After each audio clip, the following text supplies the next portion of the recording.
O Senhor esteja convosco. Ele está no meio de nós. Proclamação do Evangelho de Jesus Cristo segundo João.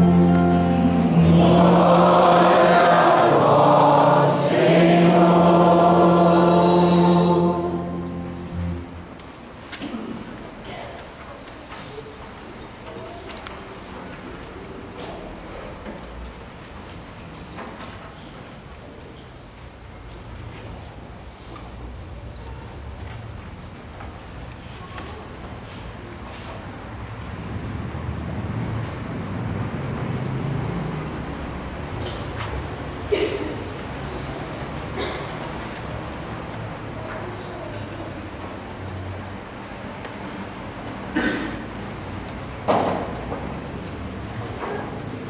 Depois que Judas saiu do cenáculo, disse Jesus: agora foi glorificado o Filho do Homem, e Deus foi glorificado nele.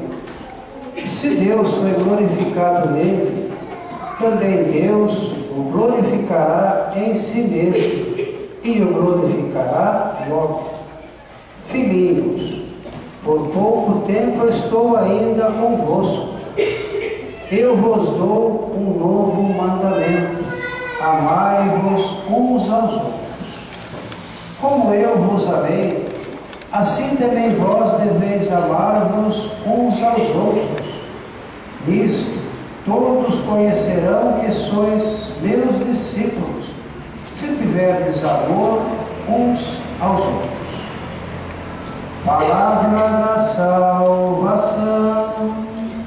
Glória a vós, Senhor.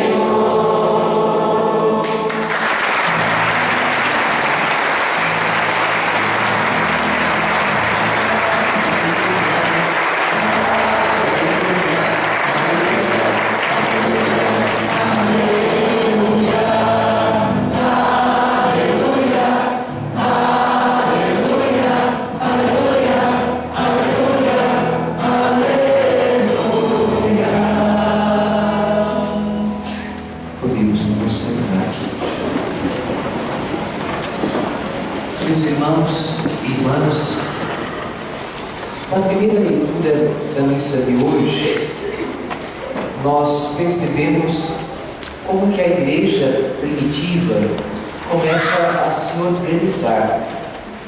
Nós temos ouvido desde as celebrações pascais o livro dos Atos dos Apóstolos contando para nós como é que o Evangelho começa a ser anunciado pelos primeiros cristãos.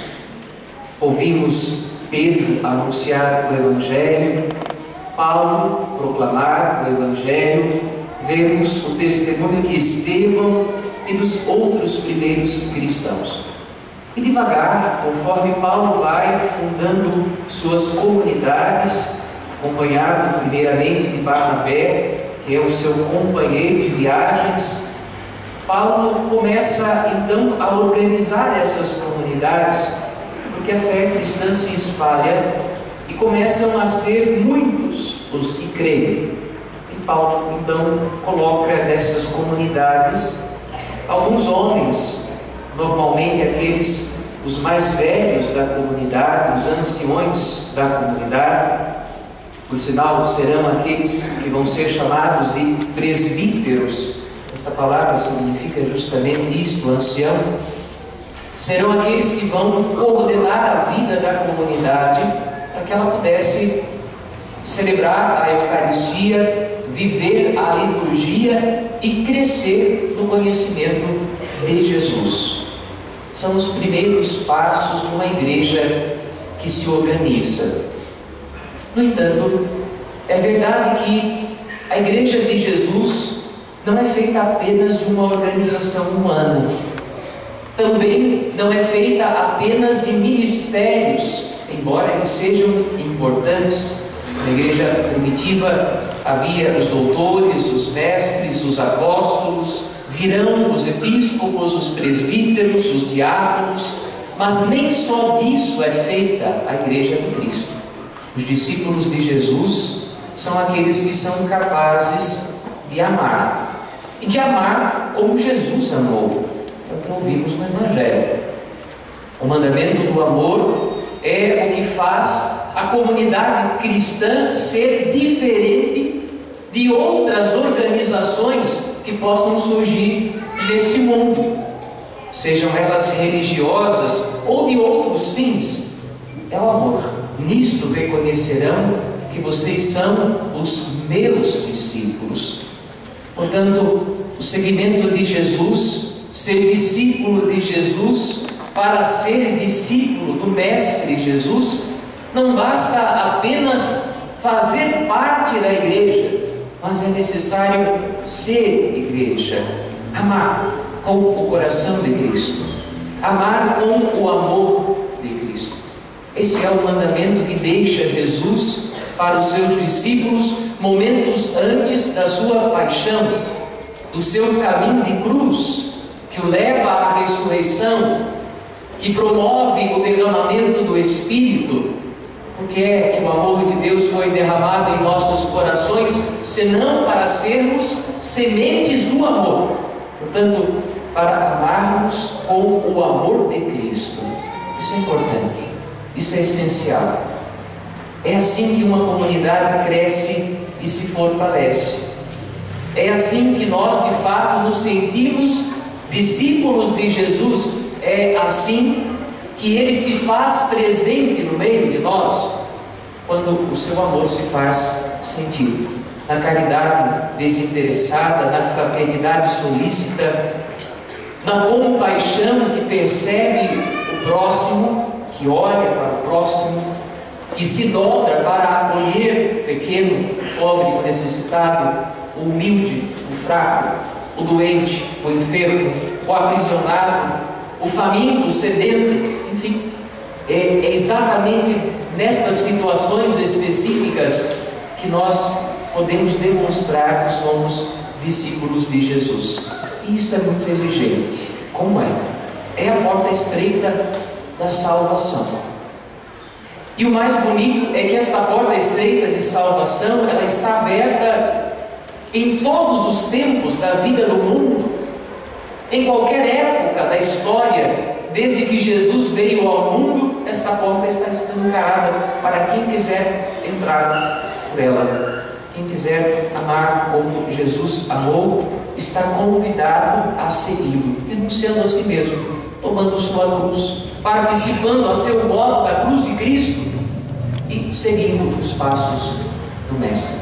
É um grande desafio que está diante de nós.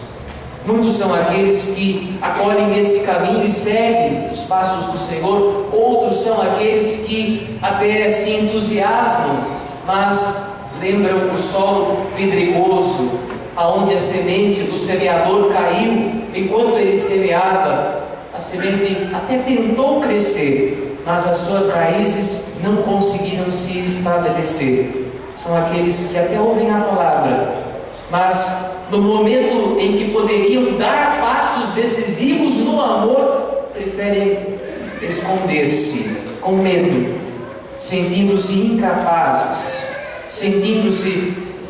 incapazes de dar conta daquilo que o Senhor está pedindo.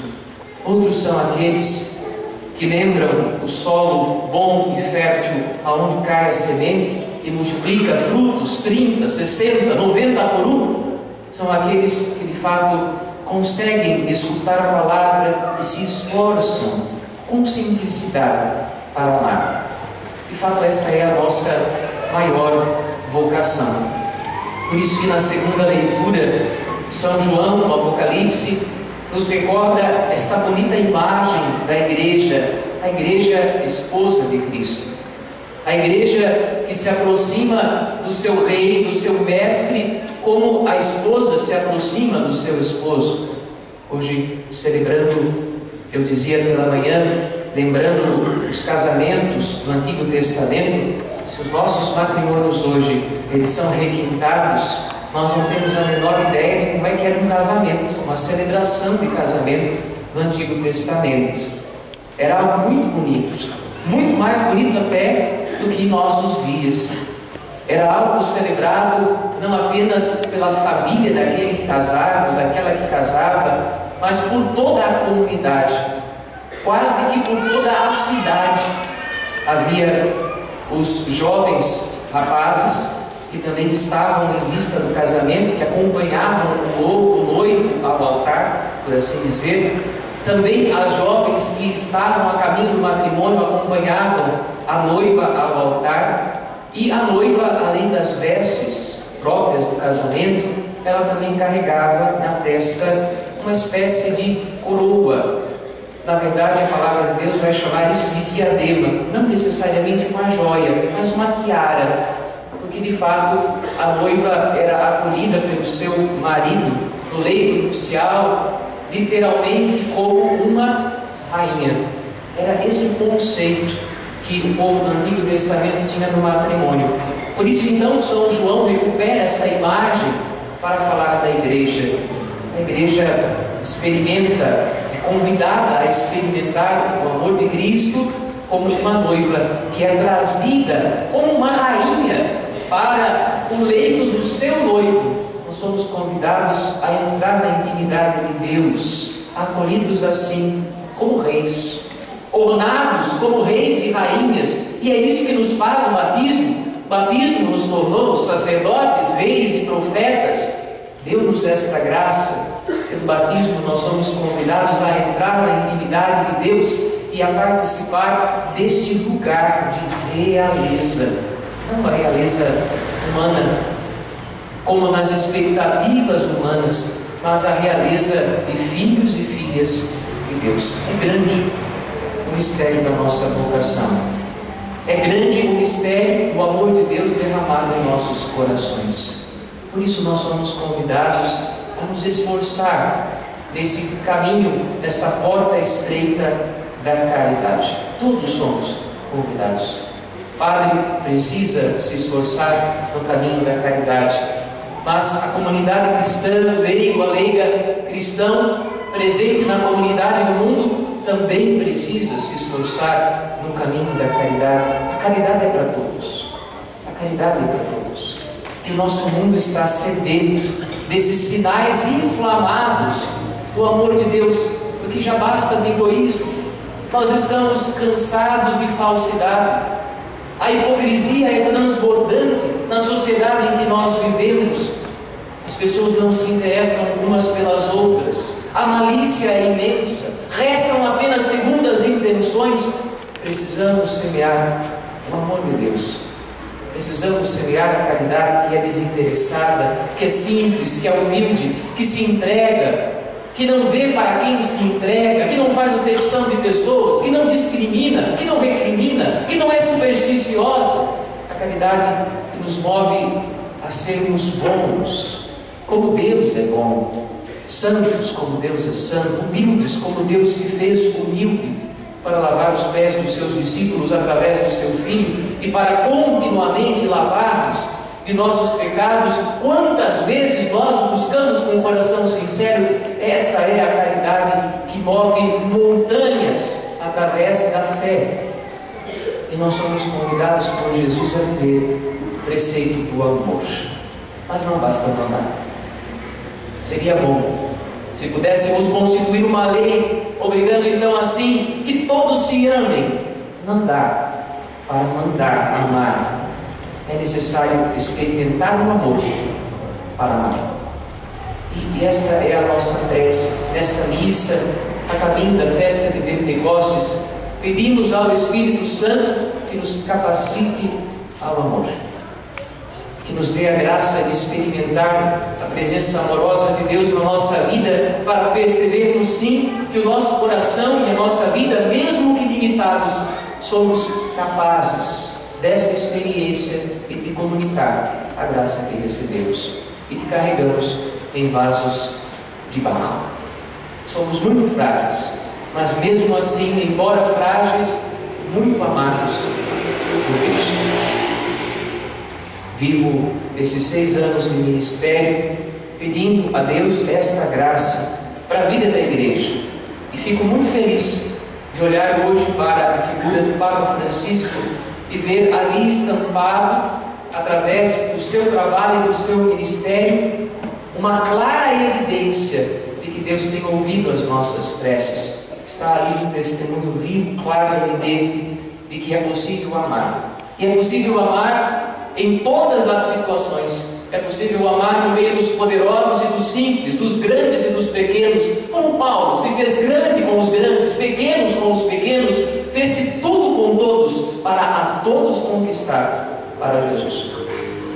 Que nós possamos aprender com aquilo que o Espírito Santo tem dito à igreja e tem feito ecoar em nossos corações. Amar, amar e amar. Como Jesus amou, entregando a nossa vida cada dia mais.